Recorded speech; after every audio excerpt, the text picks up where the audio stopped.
If you're over 65 and still driving the same way you have for years, 2026 could be the year you get fined, flagged, or even lose your license without ever realizing you broke a new rule. And here's what makes this absolutely terrifying. You won't see it coming. There's no warning. No conversation with a police officer explaining what you did wrong. Instead, you'll open your mailbox 3 weeks from now and find a ticket for $300. Or you'll try to renew your registration and discover it's been denied. Or, worst of all, you'll get a letter from your insurance company telling you that your premiums just jumped by $800 a year and there's absolutely nothing you can do about it. The most dangerous part? Many of these new driving rules don't feel new at all. They look like the same roads you've driven for 40 years, the same signs you've trusted for decades, the same habits that have kept you safe since you first got your license. But underneath that familiar surface, the entire system has changed. Quietly, automatically, and in some cases, permanently. Starting February 2026, multiple U.S. states are rolling out enforcement rules that don't rely on warnings, police discretion, or even direct human interaction. Cameras are doing the watching now. Algorithms are making the decisions. Insurance-linked databases are recording everything. That means you can be the most careful driver in your neighborhood, someone who obeys the speed limit religiously, someone who never touches their phone behind the wheel, and you can still end up paying thousands of dollars because of a single moment you didn't know was now illegal. Let me tell you about Margaret. That's not her real name, but her story is absolutely real, and it's happening to seniors across the country right now. Margaret is 73 years old. She lives in a suburb outside Columbus, Ohio. She's been driving for 56 years without a single accident. No moving violations, no tickets, nothing. Her insurance company loved her. Her family trusted her completely. She drove her grandchildren to school twice a week. She volunteered at the hospital delivering flowers to patients. Driving wasn't just transportation for Margaret. It was independence. It was purpose. It was her connection to the world. One Tuesday morning in early February, Margaret was driving through a residential area on her way to the grocery store. She came to a red light and stopped. While waiting for the light to change, she glanced down at her phone sitting in the cup holder. A text from her daughter. She picked up the phone just for 2 seconds, just to see if it was important. She didn't type anything. She didn't scroll. She just looked at the screen. The light was still red. She was still stopped. Her foot was still on the brake. 2 seconds later, she put the phone back down. The light turned green. She drove through the intersection. That was it. That was the entire incident. 2 seconds of holding her phone while completely stopped at a red light. 3 weeks later, Margaret received a ticket in the mail for $275. Distracted driving, primary offense. She was stunned. She called the number on the ticket to explain that she wasn't driving. She was stopped. The person on the phone told her that under Ohio's updated enforcement guidance for 2026, being in the driver's seat of a vehicle with the engine running counts as operating the vehicle, even if you're not moving. The law doesn't distinguish between stopped and driving anymore. If you're in control of the car and your phone is in your hand, you're in violation. Period. Margaret paid the ticket. She thought that was the end of it. It wasn't. 4 months later, when her auto insurance renewed, her premium increased by $730 a year.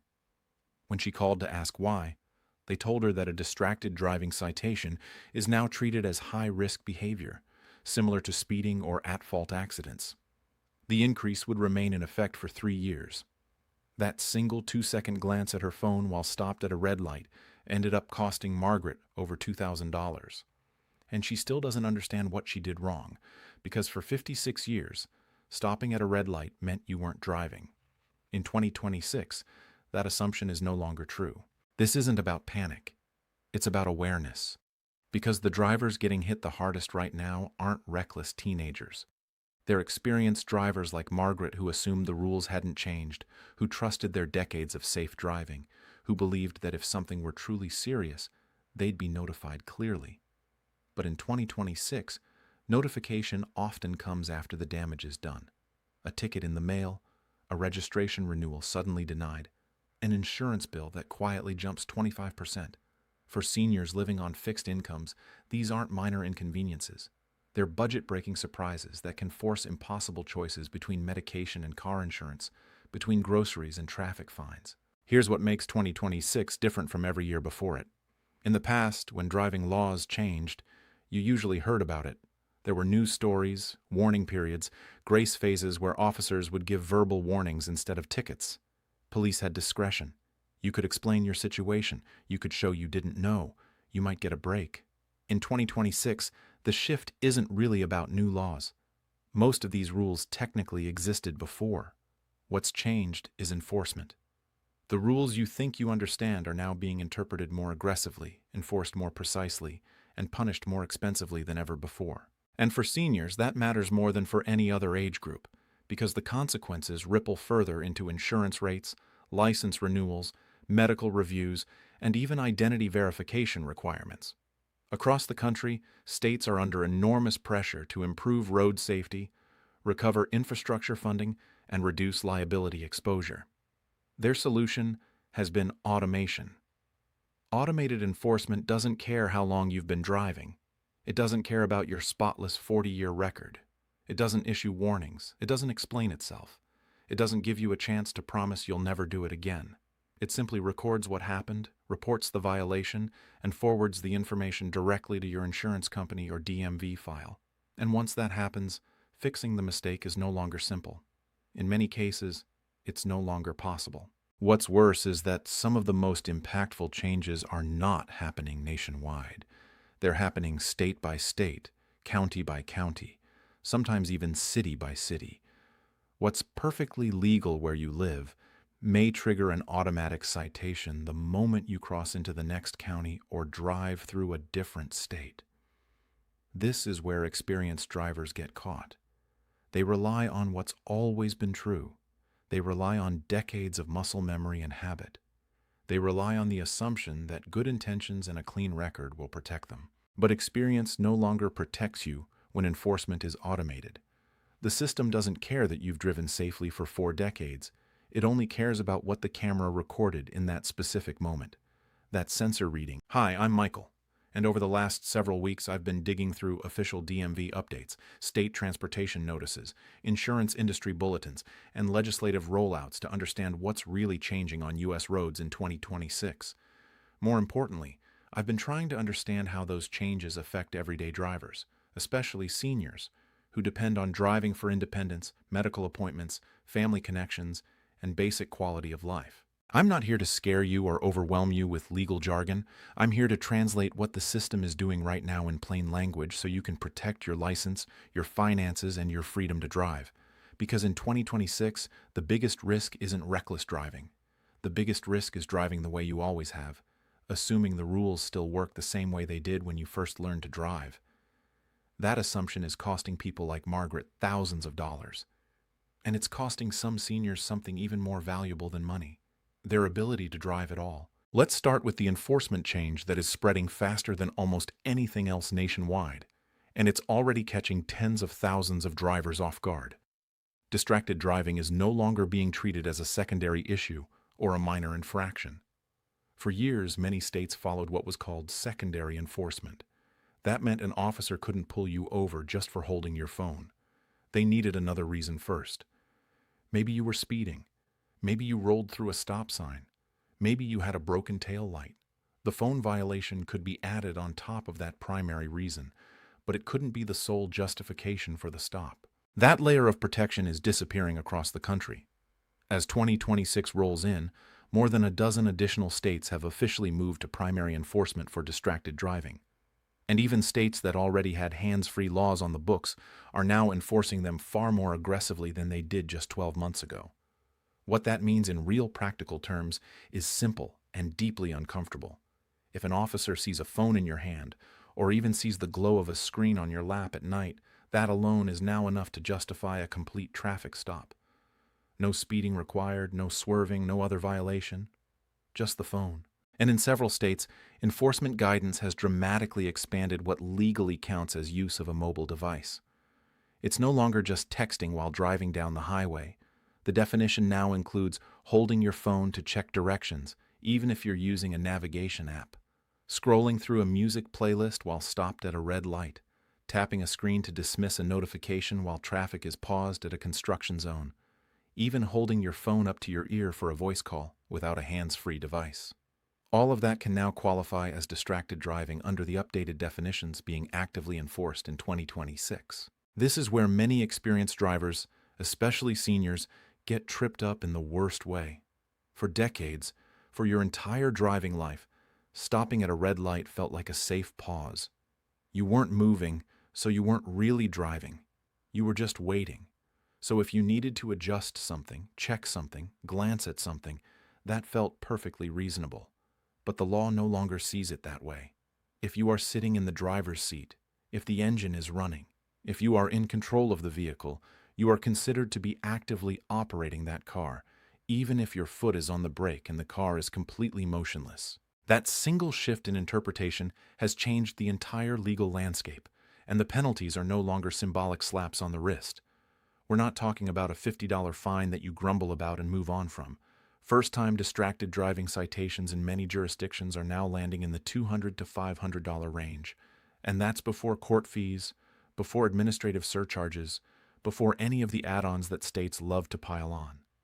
But here's the critical part that most people don't realize until it's too late. The ticket itself isn't the real problem. The ticket is just the beginning. The real financial damage shows up quietly several months later when your auto insurance policy comes up for renewal. Insurance companies now treat distracted driving citations as high-risk behaviors, putting them in the same category as speeding tickets, at-fault accidents, and even some types of reckless driving. Industry data from major insurers shows that a single distracted driving citation can raise your premiums anywhere from 15 to 30%. And that increase doesn't go away after a few months. It often sticks around for 3 to 5 years depending on your state and your insurance provider. If you're currently paying around $1,500 a year for auto insurance, which is typical for many seniors with good records, that's an extra $225 to $450 every single year. Over the life of that single violation, one quick glance at your phone can end up costing you well over $1,000. And that's assuming nothing else happens. For seniors, this hits even harder than it does for younger drivers. Many older drivers already pay elevated premiums simply because of age-based risk models that insurance companies use. A distracted driving mark on your record compounds that effect. It's not 15% on top of your current rate. It's 15% on top of an already elevated rate. And unlike some minor violations that insurance companies might forgive or overlook, distracted driving citations are rarely removed early. Once it's on your record, it's there, it's staying there, and you're paying for it every single month.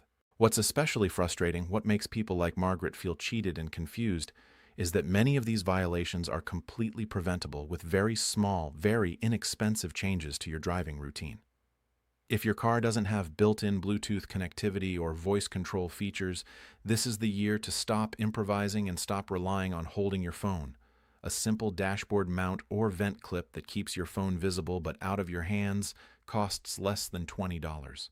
Most modern smartphones can make phone calls, read text messages aloud, and provide turn-by-turn navigation instructions without you ever touching the screen. Another critically important adjustment is purely habit-based, and it requires consciously retraining yourself. If you are stopped at a traffic light, you need to train yourself to treat that moment as if you are still actively driving. Hands on the wheel, eyes forward, phone completely untouched. That mindset shift alone can eliminate the most common distracted driving citations being issued right now across the country. The next enforcement shift is one that many drivers assume doesn't apply to them until suddenly it does. Automated speed enforcement has existed in various forms for years, but in 2026, it's entering a completely different phase of sophistication and coverage. This is no longer about a handful of fixed cameras mounted near busy intersections in major cities. States are now rolling out artificial intelligence-powered speed monitoring systems, especially in construction zones and school zones, and they are designed to operate with a level of precision that leaves absolutely no room for error, explanation, or human judgment. In states like Michigan, these systems are already fully active in work zones across major highways.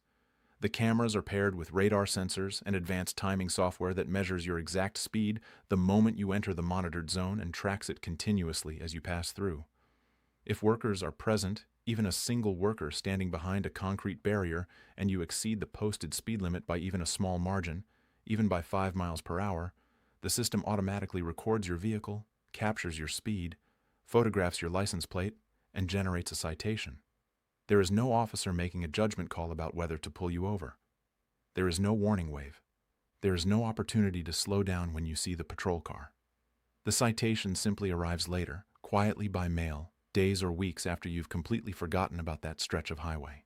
What makes this especially dangerous for experienced drivers is how these construction zones actually operate on the ground. The cameras are programmed to activate only when workers are physically present in the zone, which sounds reasonable on paper. But many drivers don't realize how broadly that condition is interpreted. A single construction worker standing on the far side of a concrete barrier, barely visible from the road, is enough to activate the entire system. Temporary speed limit signs may not look any different from the inactive zones you've driven through dozens of times before. The penalty structure for automated construction zone violations is also specifically designed to escalate rapidly. In some states, the very first violation is issued as a warning citation with zero fine. This gives drivers a false sense of security. The second offense, which might happen just 2 weeks later on a different highway in a different county, often triggers a civil fine around $150. The third violation can jump to $300 or more. The safest, most reliable approach in 2026 is to treat every single construction zone as absolute. If the sign says 45 miles per hour, you drive exactly 45. Not 50, not 48, not just keeping up with traffic. These systems are calibrated for exact thresholds. And the margin of error that once existed, the unwritten understanding that 5 miles over was usually acceptable, has completely disappeared. School zone speed cameras are spreading at an alarming rate across states like Ohio, Pennsylvania, Florida, Texas, and many others. These are not always obvious. They're often mounted on light poles or utility poles. They don't look like traditional traffic cameras. Instead of being active all day long, these school zone cameras are tied directly to school schedules. The cameras activate automatically 30 minutes before school starts and remain active until 30 minutes after. The same pattern repeats in the afternoon during dismissal time. During those specific time windows, speed limits often drop dramatically from the normal 35 or 40 miles per hour down to 15 or 20. If you exceed that reduced school zone speed limit by as little as 10 miles per hour, the camera system captures a photo of your license plate and automatically generates a citation. No flashing lights, no siren, no immediate feedback whatsoever. Modern navigation apps like Google Maps and Waze are increasingly marking school zones and known camera enforcement locations. When you hear that alert, that is not a license to speed.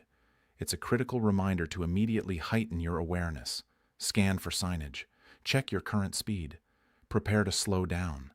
Assume enforcement is active even if you don't see children anywhere. Now let me tell you about something that goes even deeper into your daily life. For decades, drivers across the United States grew up with one specific number burned into their memory: 0.08. That was the magic number, the legal line. Stay under 0.08 blood alcohol concentration, and you were considered legally sober. Cross it, and you were in serious legal trouble. That assumption is no longer safe in 2026. Several states are actively moving toward a significantly lower legal blood alcohol concentration limit, and the margin for error is shrinking to almost nothing. This change is directly modeled after what became known nationally as the Utah approach. Several years ago, Utah became the first state to lower its legal BAC limit from 0.08 down to 0.05. Now, other states are following Utah's lead.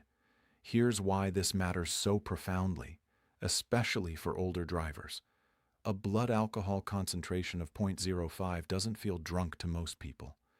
It can be the result of a single beer consumed with a meal, one glass of wine at a restaurant, 2 drinks spread out over a couple of hours at a family birthday party. Many drivers would have confidently gotten behind the wheel under those exact circumstances for decades, without any concern whatsoever. Alcohol affects people differently as they age. Metabolism naturally slows down. Medications interact with alcohol in unpredictable ways. Body composition changes. A single drink that once had minimal noticeable effect when you were 40 might now raise your blood alcohol concentration faster and keep it elevated significantly longer when you're 70. The safest rule in 2026 is also the simplest. If you plan to drink any amount of alcohol at all, even one drink, do not drive. Period. Make transportation arrangements before you take the first sip. Use rideshare services. Ask a family member to pick you up. Stay the night where you are. Whatever it takes, because the cost of a $30 rideshare is always infinitely less than the cost of a DUI, both financially and personally. Now let's shift to a different kind of cost, one that's hitting wallets in an unexpected way. For years, electric vehicle owners enjoyed significantly lower operating costs and attractive tax incentives. In 2026, that so-called free ride is officially ending. By January 2026, more than 40 states have implemented some form of EV-specific road use fee. These aren't proposals, they're already active. The amounts vary significantly by state, but many fall between $100 and $200 per year as a flat annual fee. When your registration renewal arrives, read every single line. Fees that didn't exist on last year's renewal may now be mandatory and substantial. Here's where the law stops being abstract and starts getting intensely physical. In several states, 2026 marks a major expansion of what legally qualifies as reckless driving. Law enforcement agencies are now being given significantly broader authority to immediately seize and impound vehicles if certain driving behaviors are observed. Actions like spinning tires at a stoplight, accelerating aggressively from a stop sign, or even just being present at informal street gatherings can now trigger on-the-spot vehicle impoundment. Your vehicle can be towed immediately and held in an impound lot for up to 30 days. Initial towing fees typically run a few $100s. Daily storage fees at the impound lot often run between $50 and $100 per day. Over a 30-day impoundment period, that can easily add up to $1,500 to $3,000 in storage fees alone. Now, after all that discussion of tightening enforcement, there is actually one area where the news is cautiously positive for older drivers. States are reworking how senior drivers are evaluated and licensed. Several states have raised the age threshold at which mandatory road tests begin. But at the exact same time, they're significantly tightening vision testing standards and in-person verification requirements. In states like California and Florida, drivers over a certain age can no longer renew their licenses entirely online or by mail. They must physically appear in person at a DMV office. Missing a required in-person appointment can have consequences far more severe than most people expect. If your driver's license expires because you fail to appear when required, it expires completely and fully. Your driving privileges end the moment that expiration date passes. If your renewal notice says in-person appearance required anywhere in the fine print, treat that requirement as absolutely mandatory and urgent. Book that DMV appointment the moment you become eligible to renew. Don't wait until the last month. So, what should you actually do right now to protect yourself? First, visit your state's Department of Motor Vehicles website and carefully review any updates for 2026. Don't rely on memory or assumptions. Second, if you regularly drive across state lines, familiarize yourself with the biggest enforcement differences between states. Third, check your driver's license and vehicle registration renewal notices with extreme care. If any in-person visit is required, schedule it immediately. Fourth, make small but important habit changes starting right now. Keep your phone completely out of your hands at all times while driving. Treat every construction zone and school zone as having absolute non-negotiable speed limits. And finally, talk to the people you care about. Share this information. Many of these enforcement changes are specifically designed to catch drivers who aren't paying close attention. A few minutes of awareness today can save thousands of dollars tomorrow. It can preserve independence. It can prevent the kind of situation Margaret found herself in. Thank you for watching Michael Visa Guide. Drive carefully, stay constantly aware, and protect what matters most: your independence, your finances, and your freedom to drive.